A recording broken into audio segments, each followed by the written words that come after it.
Hello, everyone.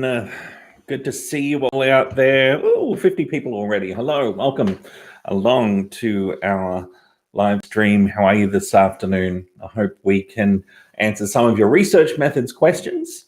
I'm sure you have probably more than one, and that's good. That's what I'm here for.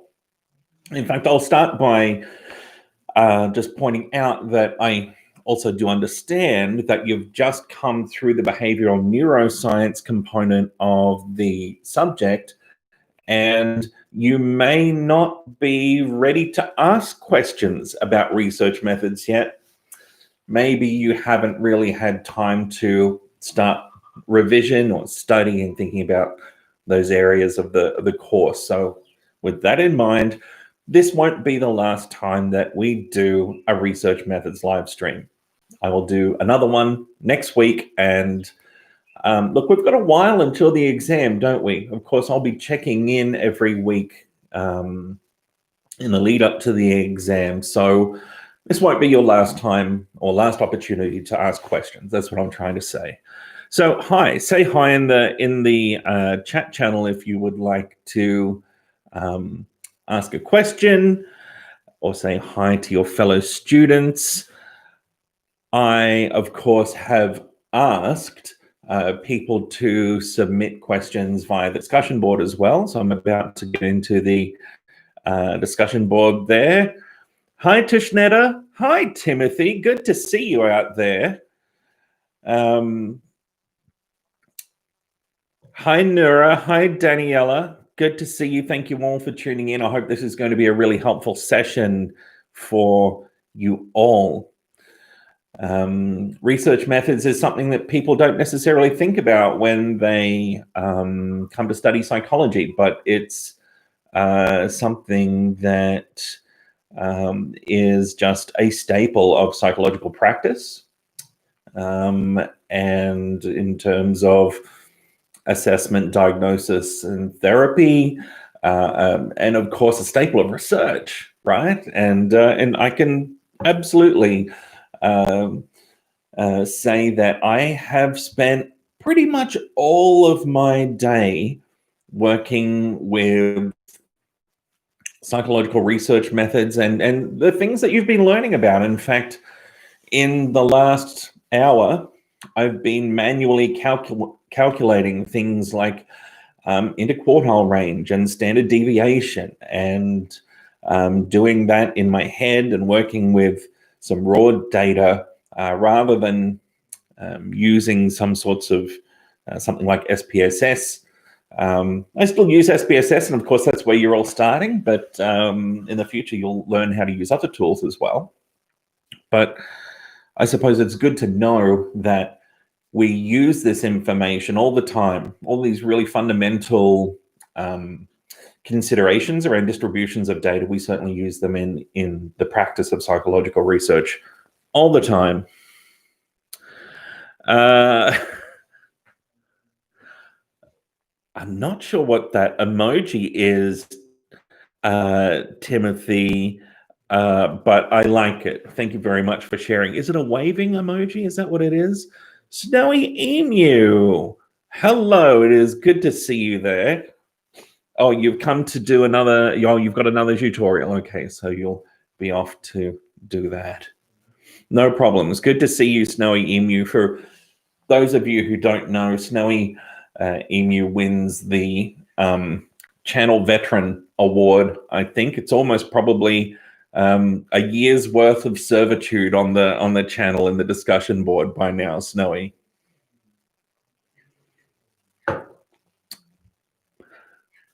So I am just diving into the discussion board on Canvas. I'm really aware of, oh, Charlie's barking at something. I'm sorry about that background noise. Charlie's growling and barking at something. Might be a delivery. I'm aware of time. Right after this consultation, I'm doing a live stream event that some of you are maybe tuning into about careers in psychology. So if you're tuning into that, I'll see you there right after this one. And let's have a look at the questions that people have left on the discussion board so far.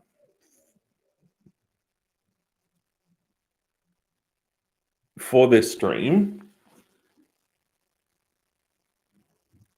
Sorry, I can just hear my dog carrying on.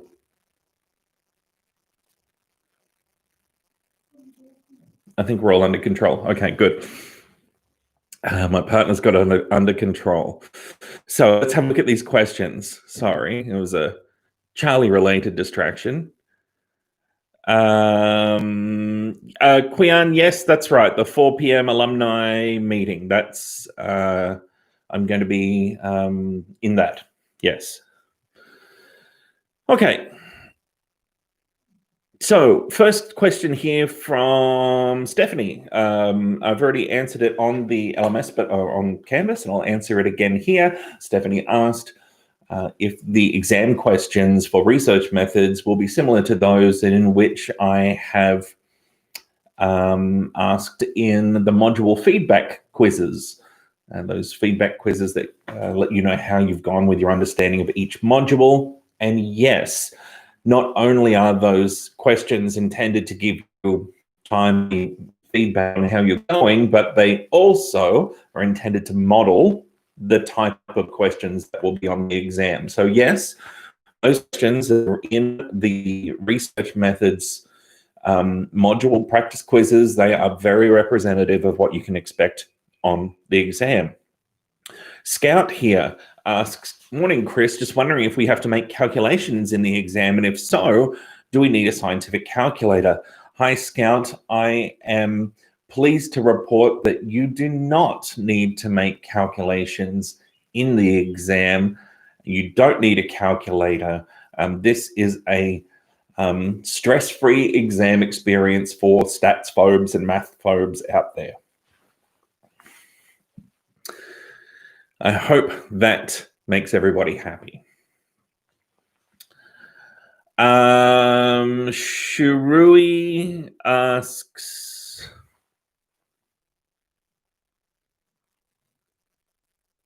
about some additional quizzes beyond quiz 1 to 11 that must be in the module section.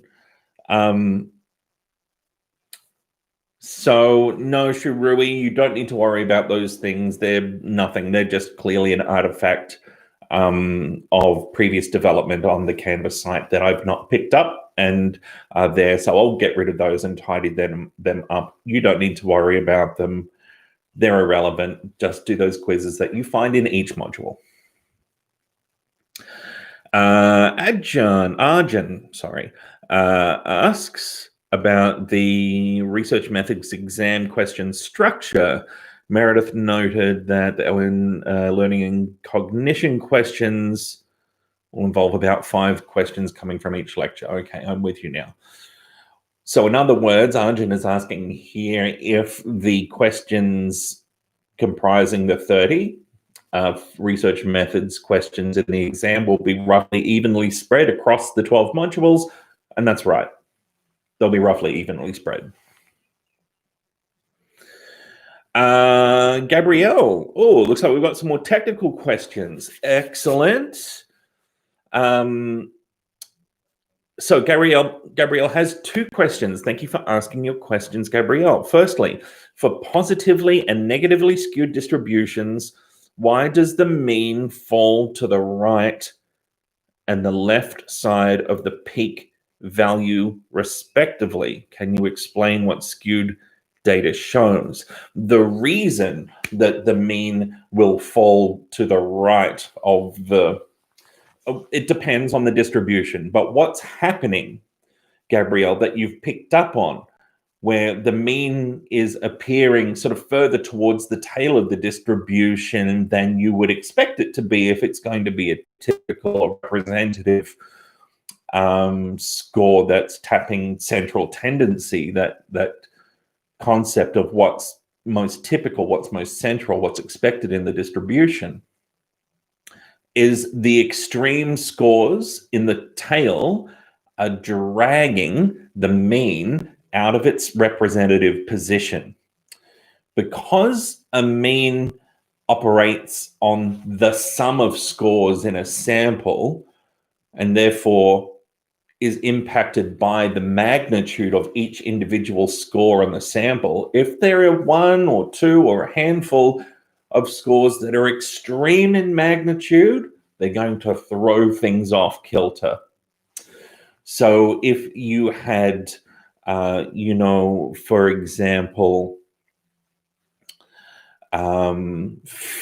in your class, in your practical class, let's say you had 20 people who had completed 1 hour of REP participation each at the end of semester. And then you had, say, 5 or 6 people who had completed 5 hours of research methods credit. You would find that the average amount would be higher than 1. Those outlying scores of high magnitude would drag the mean out of its representative position. And it's in those sorts of circumstances when we need to really question the reliability of the mean as a good measure of representativeness, as a good measure of central tendency. And we might consider looking at the data from another perspective. So when data could be affected by outlying scores, extreme scores that are very different in magnitude than what make up the bulk of the distribution and may alter the mean as a result, we might consider the median, for example, as an alternative. And the reason we'd consider the median and the reason why the median is unaffected by these extreme scores is because the median works on the concept of rank order. So it's not the magnitude of the value or the score in the distribution that counts towards or influences how the median is calculated, other than determining where in the order of all of the magnitudes of scores in a sample that particular score would sit. And in doing so, by operating on the basis of rank order, a median is unaffected by extreme scores. So when we've got distributions like, think about housing prices. Quite commonly in the nightly news, you might hear something about the median house price in Melbourne.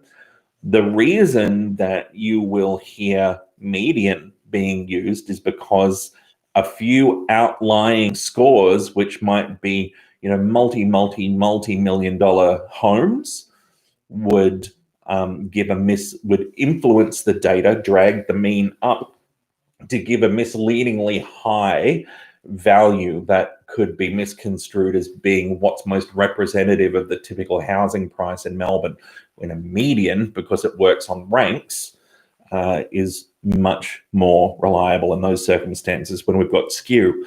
So, wow, wasn't that a waffly answer to the first question? Holy goodness gracious me. I hope that makes sense with the first one. So the next question, in a sampling micro lecture, I mentioned that probability sampling is used when the probability of choosing a particular individual being selected for a research study can be determined. That's true, I did say that. Gabrielle goes on to ask, is there an explanation or reason for this, or is the use of probability sampling just determined by knowing the probability of choosing a given individual in itself? Yeah, that's the case, Gabrielle. So the latter is the case. We would typically take up the opportunity to engage in probability sampling if we knew what the characteristics of the population were. If we knew that, then that allows us to really legitimately talk about population prevalence of issues, for example. It's very rare, almost never, that we get to know a population's complete characteristics, though.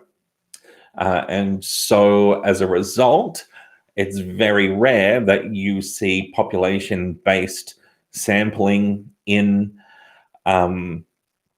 psychology. In epidemiological research, you do see approximations, I suppose, of probability-based sampling, although the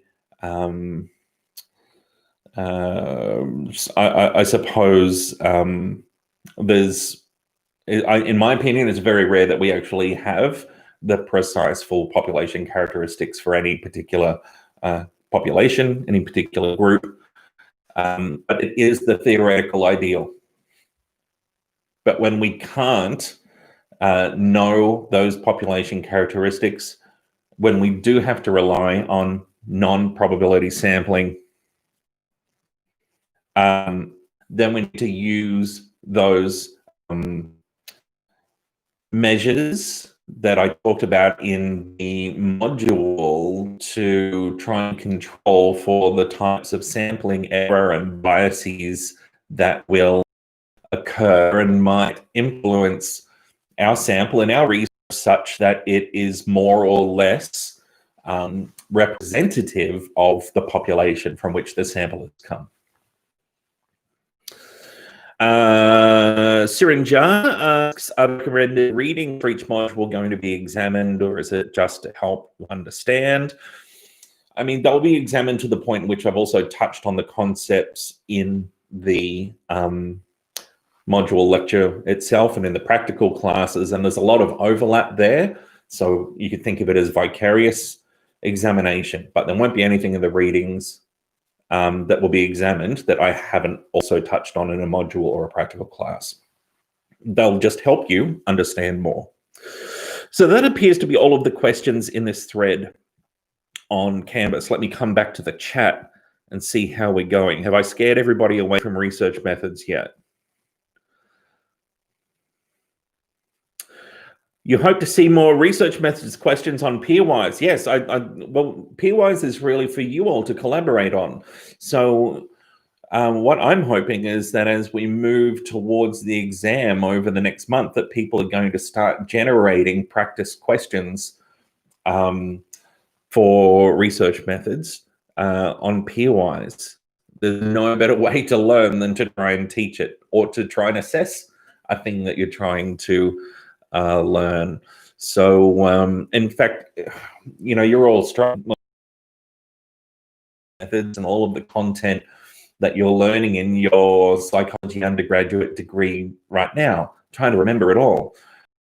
And what we commonly hear from tutors in the school is that they actually feel like they've learnt the content in research methods or other areas more or better when they come to teach it as a tutor, because they've really had to engage at a quite a deep level to be able to explain it to somebody else, to be able to field questions.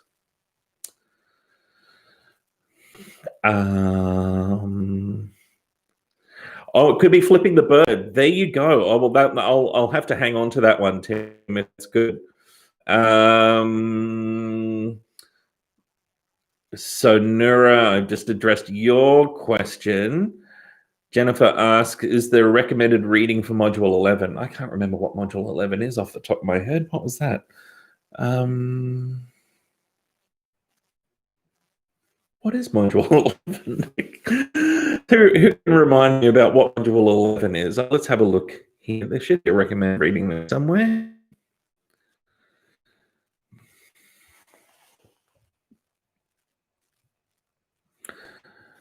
Research methods.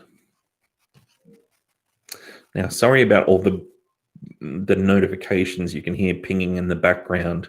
That's my research team saying, Chris, we're doing research methods. Come and play with us. But not right now. Oh, right. Okay. So critical thinking. So not per se in this module. I've just realized that Yeah, so not in this module, not for this module. I'll release something for your interest that won't be examinable, something that we typically would have given you in a practical class, but did not this semester. The whole story behind it. But no, don't worry about a reading for module 11 right now. Just focus on the module itself. And everything else that you've touched on, I suppose, are in your essay in developing an argument and considering the validity of evidence and so forth. Okay. Oh, wow. Look at all these questions. This is great. Are we going to be tested on SPSS? How will we be tested? Are you allowed to tell us? Tushnetta, yes, I am allowed to tell you. And yes, you will be tested on SPSS.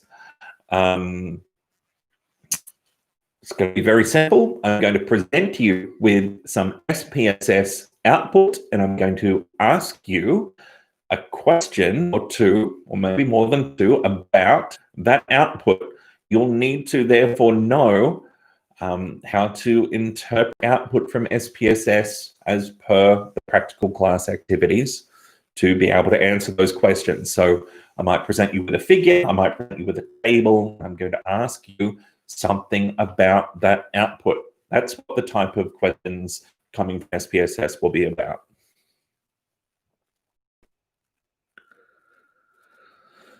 Hi, Sabrina. How do we determine whether the remuneration offered is proportionate with the effort and the time given by the participant? That's a really good question. Very nuanced problem.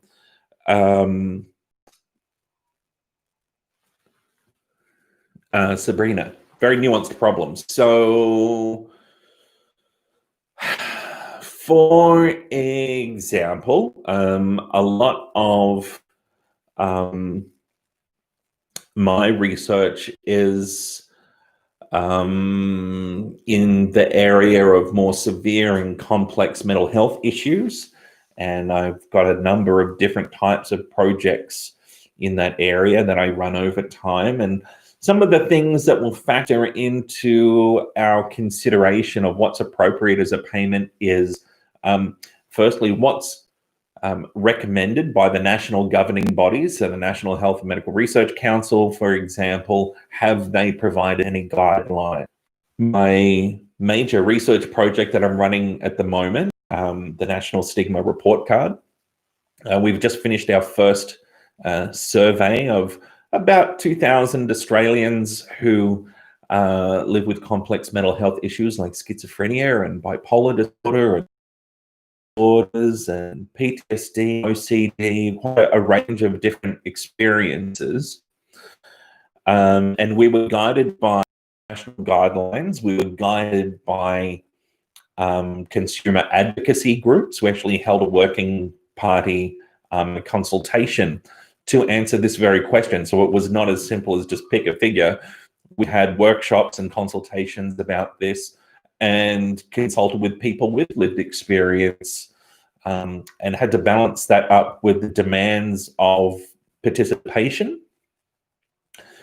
and try to find what I suppose if I boil it down, what you're trying to find is the sweet spot that is between, which is where you're giving something appropriate. You're not undervaluing the input, and you also need to consider, I suppose, the other value that the person's getting. So there'll be that intrinsic sense of contribution and doing good by contributing to a cause through participation, contributing to the findings, increasing the scientific literature and so forth.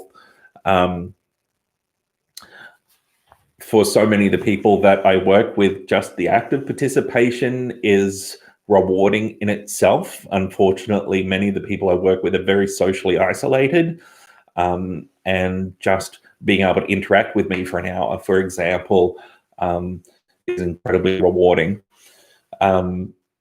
But the thing that we want to not do is offer too much money such that it might coerce people into participating. So it's about finding that sweet spot where you're valuing and honoring the person's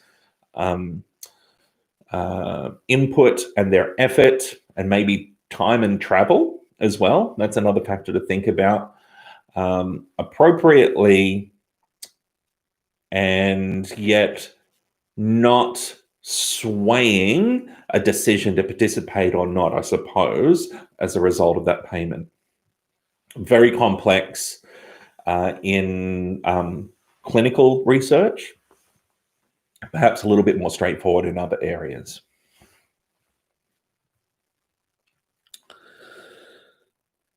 All right, so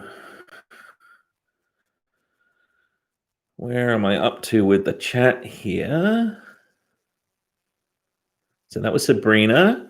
Chathuni, I think I answered that one already, so hopefully that answered your question. Glad that was useful to Schneider. Hi, Nina. The exam questions based on just the micro lectures. Yep, micro lectures and the practical classes as well. The research methods practical classes, of course.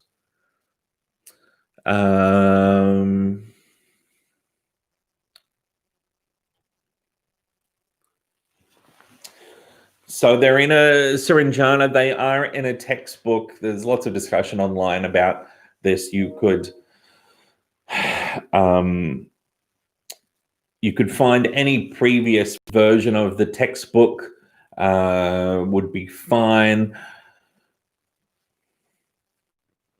Any general introductory psychology research methods textbook that touches on these concepts should be generally supportive. However, if you do find points at which a text tends to digress from the explanations that I've given in the modules or in the practical classes, then please raise that as a discussion. There's more than likely a theoretical perspective that or some sort of factor that's influenced a slightly different take being conveyed.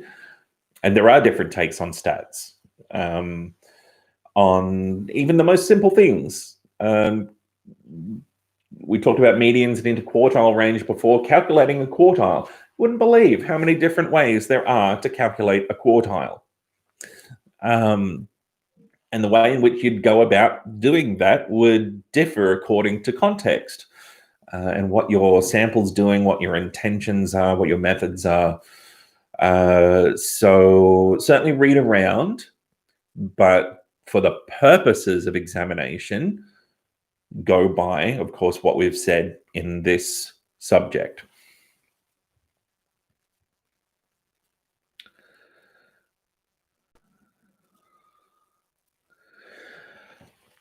Hi, Kayla. Is there an easy way to remember or summarize the different types of research designs? That's a really good question. I suppose I remember them, I suppose, on the basis of what they can do for me. So when I'm thinking about in practice, what research design am I going to apply to a particular problem? I'll think about what do I want to achieve. So do I want to know if two things are related and that's it? Probably. If so, then I'm going to be looking for a random experimental design, something more towards that end. So I think for me, the way that I remember them is by thinking about what they can do, what they can answer, what sort of evidence can they provide at the end of the project. That's the way I think about it. It would be very interesting to hear what the other students in the class think and how they go about remembering the difference between different designs.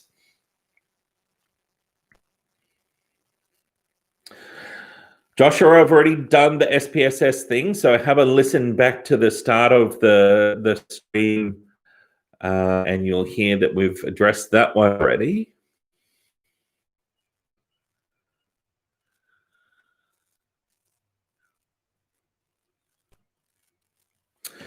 Hey, Daniela, so can I explain the difference between a deductive and an inductive argument? Yeah.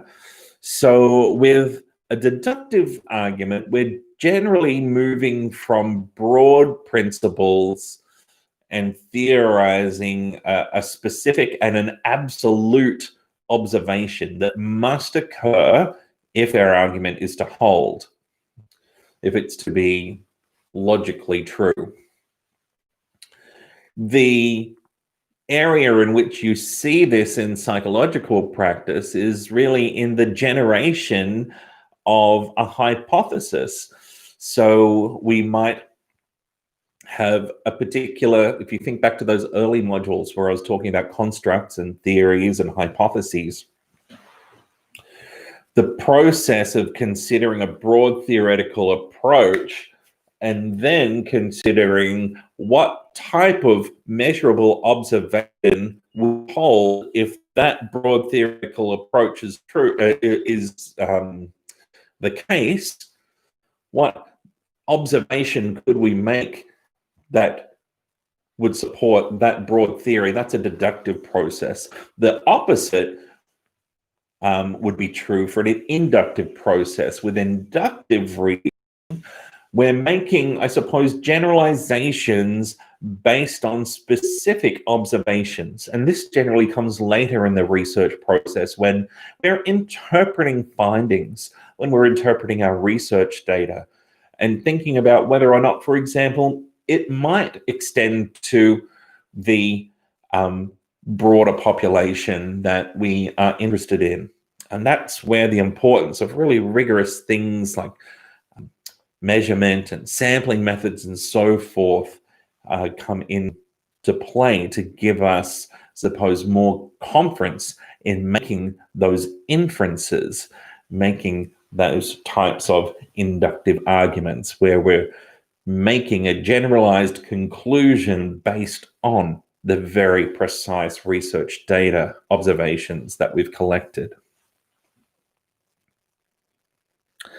The difference, one of the other differences between inductive and deductive processes is that the deductive processes, in terms of those hypotheses, they tend to deal in absolutes. A hypothesis must be the case if that theory is to hold true, whereas the inferential processes, those inductive processes, they tend to be in more of a sliding scale, as shades of gray. It can be more or less well,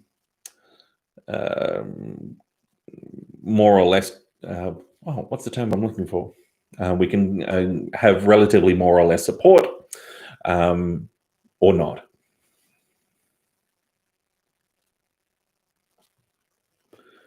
Where are we up to here?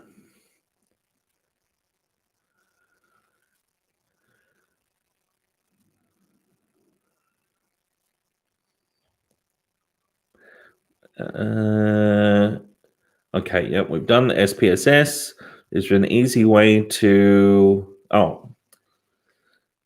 done that one. Tushnetta, are ordinal and nominal scales of measurement generally discrete, or could they be continuous as well? What do you think? What do you think, group? I'm interested to hear what the group thinks about this.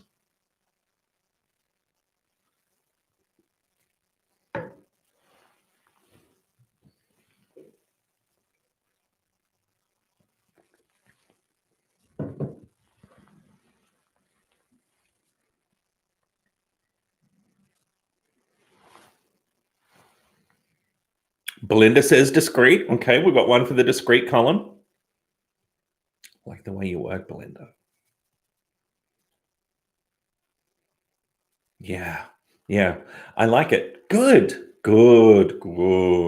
I like the way you think. This is such an interesting question that you asked, Tushnetta. This is one area of statistics, I would say, in which researchers are the laziest or would tend to want to operate in terms that support a continuous conception of data, with ordinal data in particular. I'm thinking about here because it's just more convenient in so many ways.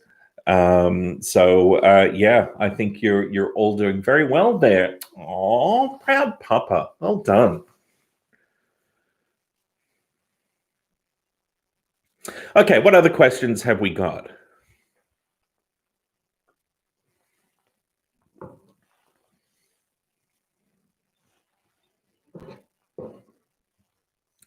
Jennifer says discreet. Everybody's on the discreet bandwagon. Excellent. I'm going to refresh that thread, that discussion thread, and see if anybody's left any additional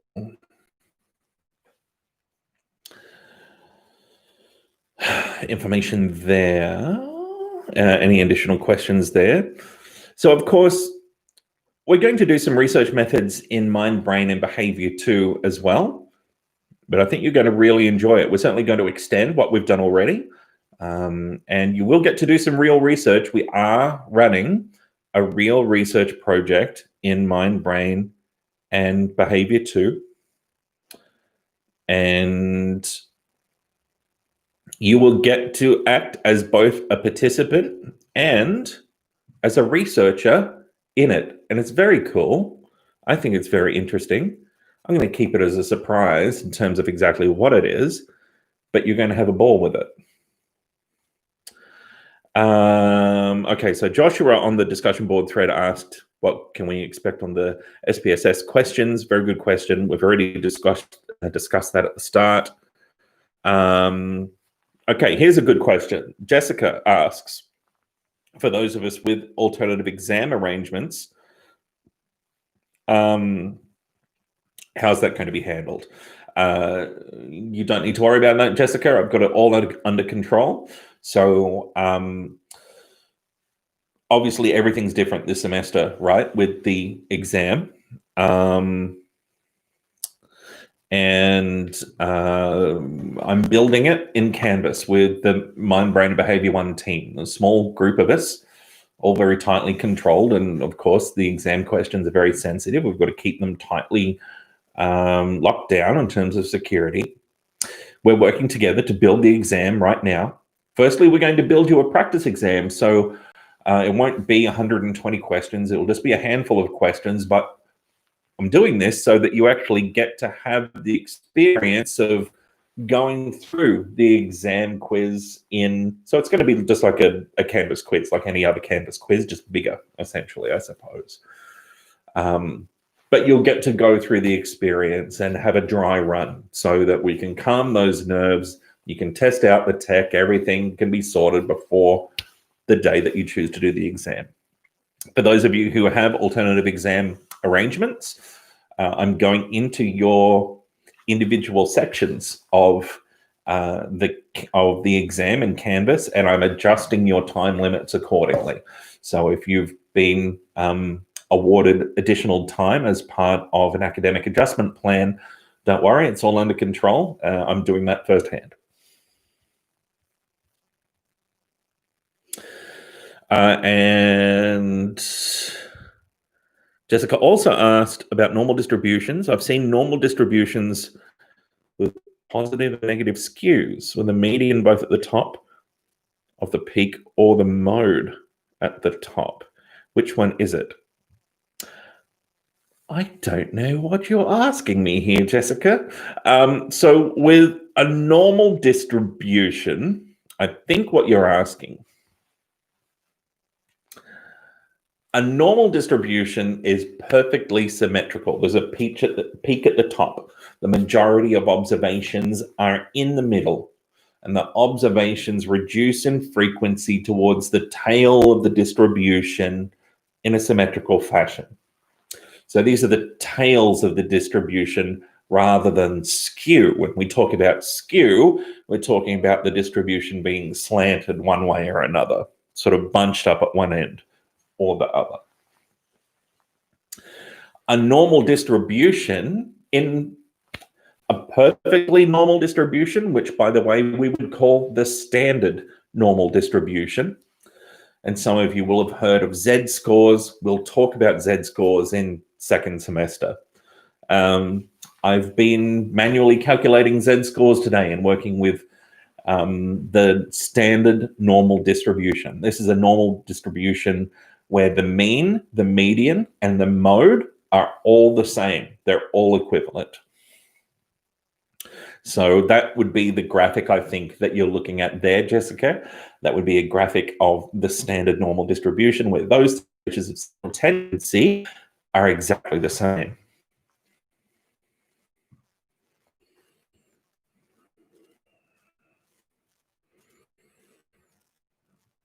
Oh, and Jess has just asked a question here. Hey, Jess, there you go.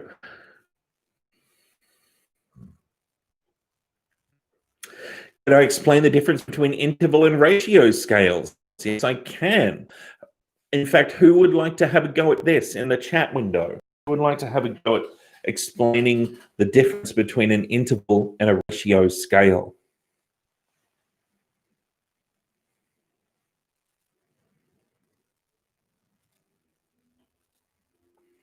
Okay, so gotcha, Tony.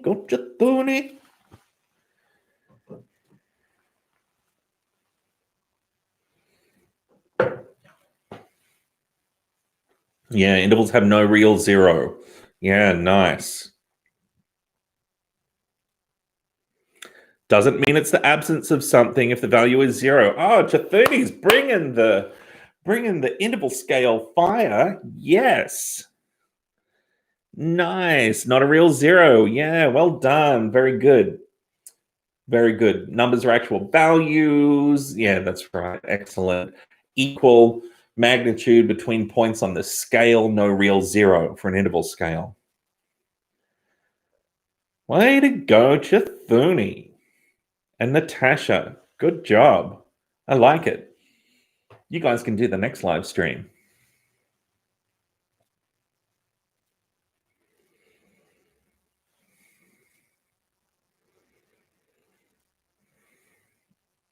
Yeah, we've got a real zero with a ratio scale, don't we, Joshua? The zero is meaningful. It's a real zero. Your bank balance. There's a meaningful zero.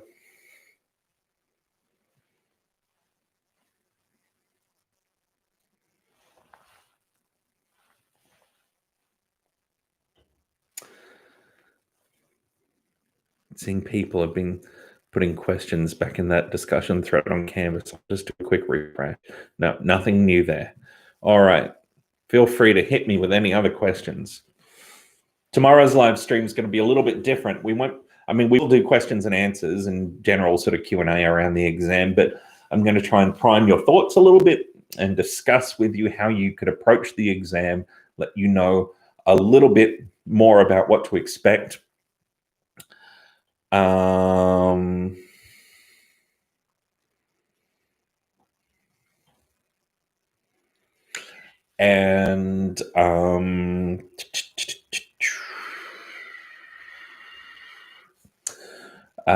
am I going to say? And tell you a little bit of, basically, I'll give you all of the up-to-date information about the exam that I have tomorrow. Hey, Tushnetta, why might quotas and convenience sampling still not remove bias completely? Yeah, we can try, but there can be all sorts of things that can, I suppose, research design dependent influence how people end up in our research, how they end up in a particular group. There's a range of methodological artifacts that can affect research above and beyond quotas. So, for example, the big national stigma report card study that I was telling you about. This study asked people with complex mental health issues about their experiences of discrimination, of stigma. And I ran this data collection over a 6-month period, roughly, from the sort of start of October through to the end of March. Just finished just recently, so a month ago or so. And I had all sorts of quotas built into the recruitment strategy for that. And it was a very elaborate design in terms of the types of quotas that we had. We had quotas for geographical region. We had quotas for demographics and sociodemographics. We had quotas for clinical experiences. So we wanted to get a certain number of people who had certain coming from each disorder area that was of interest to us for the study. Quotas for gender, quotas for age, all sorts of things. Lots and lots of quotas that were intended to give us a very balanced sample. And even though we didn't have,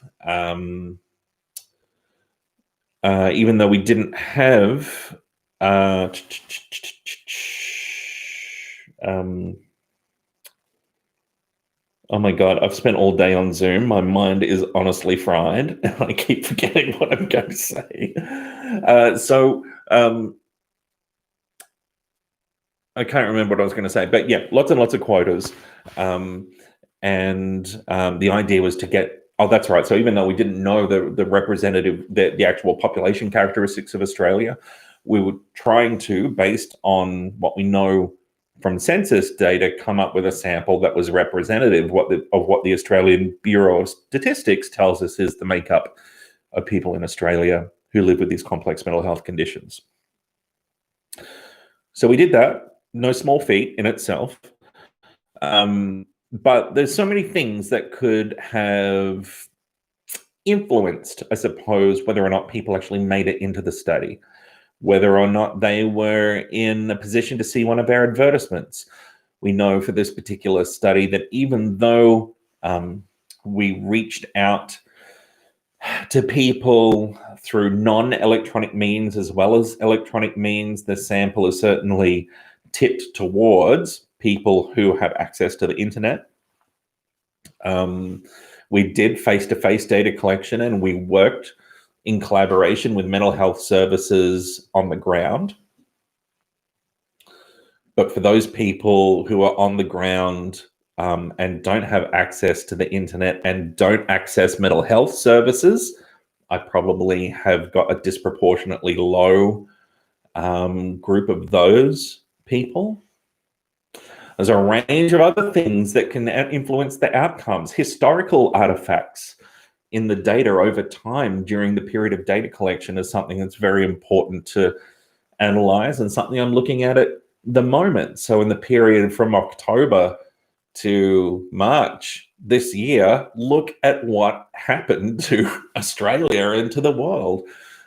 We started off in the context of the mental health system in a very consultation-heavy period of time, unavoidably. So in October, there's lots of activity around mental health. It's Mental Health Week in the first week of October, International Mental Health Day. The Victorian Royal Commission into the mental health system was winding up. So lots of saturation in the mental health research area there. Summer, bushfires had significant impact on what I was doing. And of course, this year, COVID. And COVID prevented us from completing some of the face-to-face data collection that we had planned. So I had to cancel some trips to remote Australia and so forth. I suppose that's just a real world. And so what I'm looking at now, is analyzing the data, very complex data, as a function of time. And it's something I'm going to be doing repeatedly over the coming years, is looking at this data and all of its elements as a function of time, and looking at whether or not the pattern of responses changed in line with those major events like fire and COVID, to really understand the thing that I'm interested in. So my hope is that, I can understand discreetly the thing I'm interested in, which is the stigma and discrimination about complex mental health issues. So that's one thing. Pass the COVID stuff out, for example, understand that discreetly, but also understand what happens when you throw COVID into the mix and how does that affect people's perceived experiences of discrimination and stigma. Fun stuff. I must admit, it sounds probably a bit painful, but it's a lot of fun.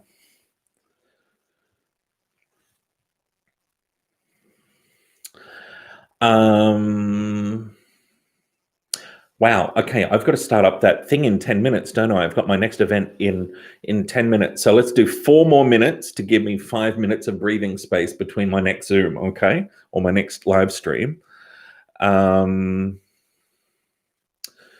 For one of the textbooks, there is Seranjana for the research methods, stats, the stats one. So around sort of modules 9, 10 there. But for the research methods related stuff, no, you'd have to access a copy of the textbook or another one through the library. Anything, again, I talked about this a little bit at the start, anything that's around introductory behavioral science research methods or social science research methods will be fine.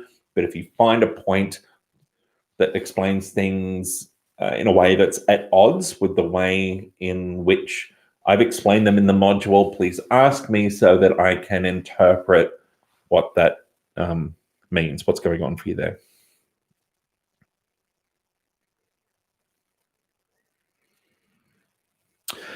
Hey, Jess, that would depend on the distribution. It could go either way.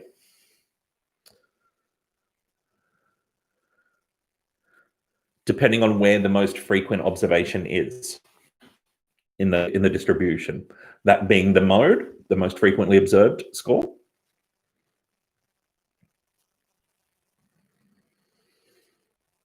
Okay, so I think that's probably all of the questions that we'll get to right now. How was that? Was that okay for a first session? Do you feel like that was helpful to start priming your thoughts? Are you happy to do some more of these, or is it just too much to give you more of these in SWOT-VAC and whatnot?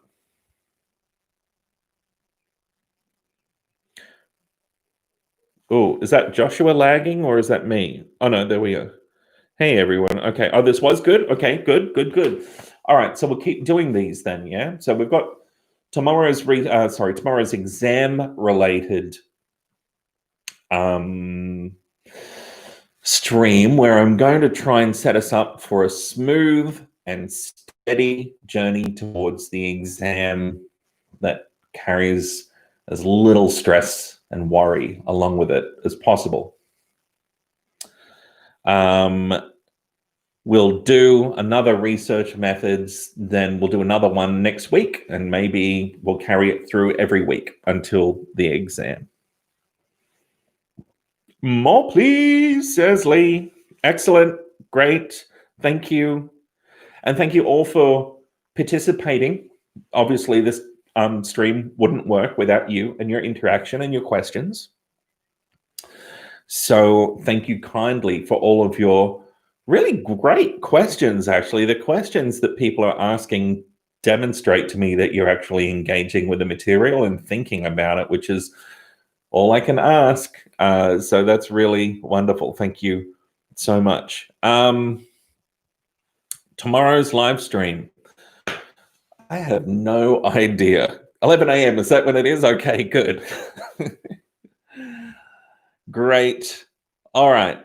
So for those of you who are coming to the careers event, I will see you guys in about 5 minutes. And for everybody else, thank you very much for tuning in. That was a really good session, and I will speak with you again tomorrow. So everyone have a lovely evening, and I'll see you then. Bye now.